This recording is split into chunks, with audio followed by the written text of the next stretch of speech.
Assalamualaikum warahmatullahi wabarakatuh.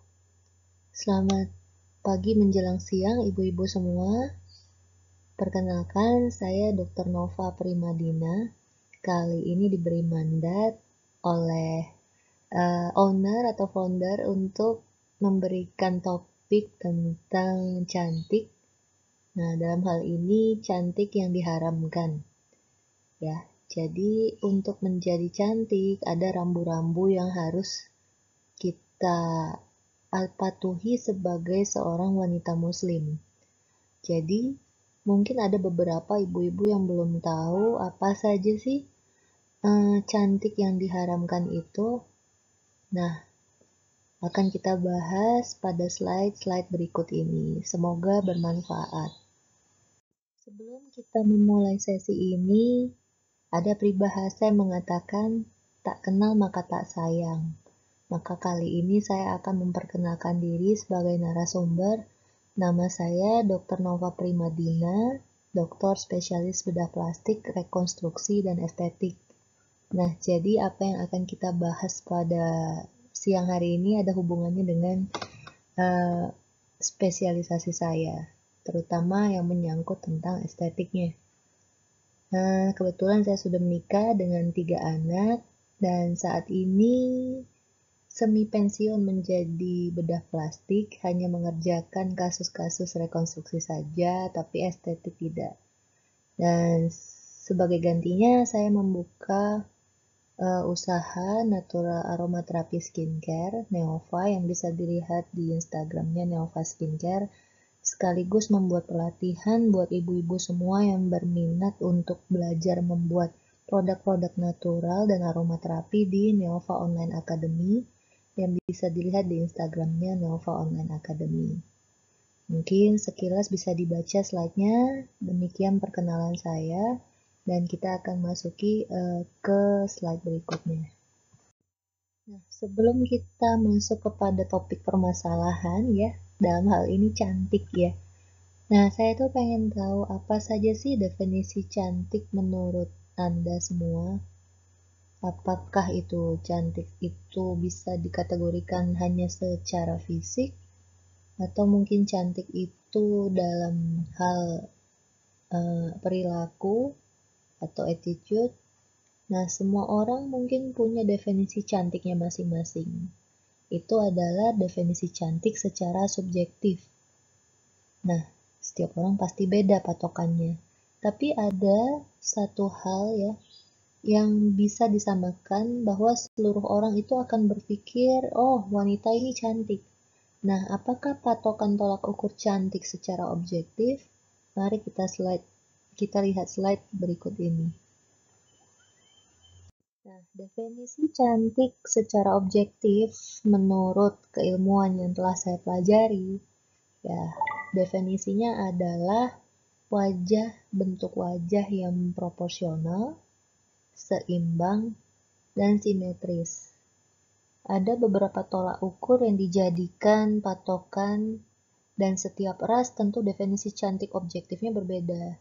Pada ras Kaukasian atau Eropa, definisi cantiknya ukuran-ukuran yang terdapat pada wajahnya akan berbeda dengan wajah khas wanita Asia. Seperti contohnya, kalau wanita Eropa itu semakin tinggi hidungnya pada batas ukur tertentu, dia akan kelihatan semakin cantik. Tetapi pada wajah wanita Asia, tentu hidung yang terlalu tinggi juga nggak seimbang. Akan terlihat aneh seperti dibilang hidung beo mungkin atau hidung kakak tua ya. Sehingga ada beberapa orang justru terganggu kalau bentuk hidungnya semakin tinggi. Nah, kebalikannya kalau hidungnya semakin pesek, kalau pada ras negro itu malah dikategorikan cantik kalau menurut mereka. Tetapi kalau kita dibilang kalau hidung pesek itu jelek ya. Nah, jadi cantik sesuai definisi ilmiah itu adalah wajahnya harus seimbang dan proporsional sesuai dengan rasnya. Nah, untuk menjadi cantik ya, cantik seperti yang dibilang orang-orang mungkin, banyak wanita yang rela melakukan berbagai macam cara agar terlihat cantik. Nah, sebenarnya buat apa ya? Kita itu pengen terlihat cantik itu ingin dipuji orang Atau memang ingin terlihat cantik buat suami? Itu kan hukumnya berbeda ya. Kalau mengharapkan pujian dari orang lain, itu bisa jatuhnya ke ria, dan Anda semua tentu tahu hukumnya apa. Beda lagi halnya kalau misalnya dia memang ingin terlihat cantik untuk memuaskan suaminya. Nah, ini jatuhnya akan menjadi halal. Contoh, si suami ingin istrinya terlihat cantik, maka istrinya melakukan perawatan wajah, bersolek. Bahkan ada beberapa yang sampai melakukan tindakan ekstrim seperti suntik filler, pasang implan, operasi estetik, dan yang paling ngehits saat ini adalah suntik PRP atau vampire facelift. Kenapa dibilang vampire facelift? Karena dia menggunakan darahnya sendiri untuk membuat wajahnya lebih terlihat awet muda. Dan itu memang bisa, ada kenyataannya. Tapi mari kita simak apa saja sih hukum tindakan-tindakan berikut ini. Salah satu tanda-tanda akhir zaman adalah semakin banyak hal haram yang dihalalkan. Ini memang benar dan sudah kita lihat pada kenyataannya sehari-hari. Nah, semua ini adalah pilihan masing-masing orang ya. Kita tidak berhak mencampuri, tetapi ada baiknya setelah kita mengetahui mana yang halal dan mana yang haram, ya sebaiknya hindarilah. Kalau sudah tahu itu haram, jangan didekati. Tapi ya kembali lagi, tugas saya hanya memperingatkan dan memberi masukan sesuai dengan keilmuan saya. Selebihnya itu pilihan Anda sendiri. Jadi di sini sifatnya bukan memaksakan ya. Kalau kalian selama ini mungkin tidak tahu hal itu haram dan tiba-tiba setelah kuliah ini sudah tahu itu haram, kalau masih ingin juga dilakukan, ya itu terpulang pada pilihan masing-masing orang. Tapi saya di sini hanya menjalankan tugas saya sebagai sesama muslim untuk mengingatkan ibu-ibu semuanya. Nah, mari kita lihat apa saja sih cantik yang diharamkan itu. Tapi kita sebelumnya bahas dulu yang mana yang halal. Oke? Cantik yang halal itu meliputi perawatan wajah, facial, atau bersolek, berhias. Itu tidak haram, asalkan dilakukan dengan syarat-syarat berikut. Yang pertama, tidak menghabiskan banyak waktu dan melewatkan hal penting. Jangan sampai gara-gara bersolek, kelamaan, terus suaminya pulang nggak segera turun, nggak segera eh, dihidangkan makanan, atau waktunya sehari-hari habis hanya untuk bersolek saja. Itu juga salah dan jatuhnya bisa menjadi haram. Kemudian yang kedua, tidak berlebihan. Ini sudah jelas, segala sesuatu yang berlebihan itu tidak ada baiknya dan akan mendatangkan mudarat, makanya menjadi haram jatuhnya. Yang ketiga, tidak memperlihatkan bentuk dan lekuk tubuh. Ya sudah jelas, itu kan aurat ya. Jadi disarankan ya syar'i lah gitu. Kemudian yang keempat, tidak bermaksud menarik perhatian pria lain. Wah, ini sudah jelas pasti haram kalau itu ya. Nah, yang kelima, tidak berdandan menyerupai pria dan wanita kafir atau tabarruj. Seperti yang sering saya lihat ya, fenomena di masyarakat. Ya, banyak berhijab tetapi pakai celana panjang, ketat, atau berhijab pakaiannya membentuk badan, atau hijabnya dibuat seperti ya dililit-lilit, seperti punuk unta ya, itu termasuk kategori haram. Nah, selanjutnya tidak menggunakan alat dan bahan yang haram atau najis. Jadi sebaiknya menggunakan alat dan bahan yang halal. Nah, oleh karena itu perlu diperhatikan kosmetik yang kita gunakan itu ingredientnya apa saja. Pastikan masih termasuk dalam kategori barang yang halal. Nah, sebenarnya hal ini juga sih yang bikin saya akhirnya membuka usaha natural skincare, karena kalau skincare-nya itu dari bahan-bahan natural, pastinya kan halal ya, nggak pakai bahan-bahan yang haram. Nah, kemudian yang terakhir adalah yang paling penting, tidak merubah ciptaan Allah. Nah, ini mutlak. Makanya walaupun saya seorang spesialis bedah plastik, rekonstruksi, dan estetik, tapi saya selalu menolak tindakan estetik karena ya tidak sesuai dengan keyakinan saya. Dan membantu orang untuk berbuat haram kan jatuhnya juga haram ya, nanti dosanya di saya. Makanya saya tidak pernah pakai titel E-nya, jadi hanya mengerjakan kasus-kasus yang bersifat memperbaiki atau rekonstruksi saja. Nah, berias akan menjadi haram jatuhnya jika terlalu lama ya, menghabiskan banyak waktu sampai-sampai lupa waktu sholat misalnya, atau menunda waktu sholat hanya gara-gara bersolek, berhias. Kemudian berhiasnya terlalu berlebihan, norak, menor, itu juga tidak baik ya. Kemudian memperlihatkan bentuk tubuh, ya seperti tadi yang saya jelaskan, dia berhijab tapi bajunya ketat, celananya ketat. Kemudian menarik perhatian pria, memakai wangi-wangian sampai tercium kemana-mana, ya berlebihan itu tadi. Kemudian berdandan menyerupai wanita, kafir, dan pria, itu juga dilarang, dan menggunakan alat dan bahan yang haram atau najis. Nah, apa saja cantik yang diharamkan selain itu? Mari kita lihat slide berikut. Nah, sampailah kita pada slide yang ditunggu-tunggu. Apa saja sih jenis cantik yang diharamkan? Yang mutlak diharamkan adalah yang merubah ciptaan Allah. Seperti contohnya, ya oplas ya, operasi bedah plastik itu kalau tujuannya untuk estetik, merubah bentuk, seperti merubah operasi kelopak mata, operasi memancungkan hidung, itu jatuhnya haram.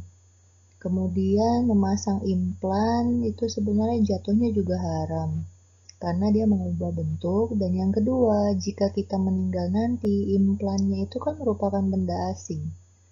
Seharusnya diambil sebelum kita meninggal, tetapi kapan kita bisa tahu kita bakalan mati? Nah, kapan implannya harus diambil?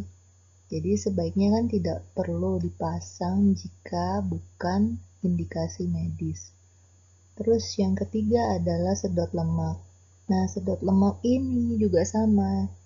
Jika merupakan indikasi medis, jatuhnya menjadi halal. Misalnya, dia terlalu gendut, perutnya terlalu besar, bokongnya terlalu besar, sampai akhirnya dia sulit berjalan dan mengakibatkan osteoartritis atau radang sendi kakinya, maka sedot lemak di sini jatuhnya menjadi halal. Tetapi kalau tujuannya supaya nampak lebih langsing, supaya penampilan lebih oke, itu jatuhnya jadi haram.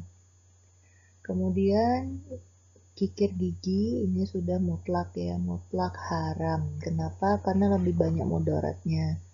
Kikir gigi itu akan membuat lapisan email gigi menjadi lebih tipis sehingga mudah keropos.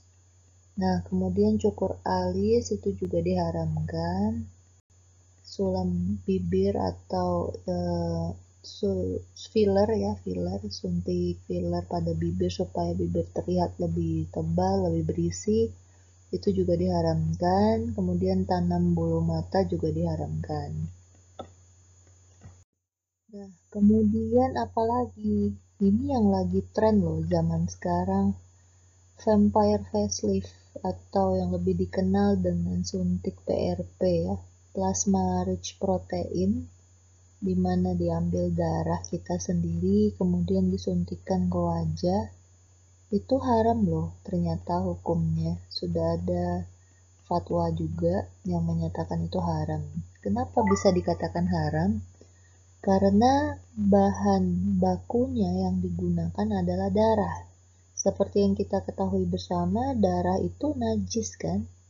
Nah, tadi dikatakan bahwa cantik dengan menggunakan barang-barang yang haram itu jatuhnya jadi haram. Najis itu haram, makanya hukum vampire facelift ini jadi haram. Kemudian sulam alis, ya ini juga merubah bentuk kan ya, itu juga diharamkan. Dan hair extension, harusnya kalau memang mau memanjangkan rambut ya tunggulah rambutnya sampai panjang sendiri, nggak perlu dengan disambung. Itu juga jatuhnya haram. Nah, sekarang ibu-ibu sudah tahu ya, cantik yang mana yang haram, cantik yang mana yang halal.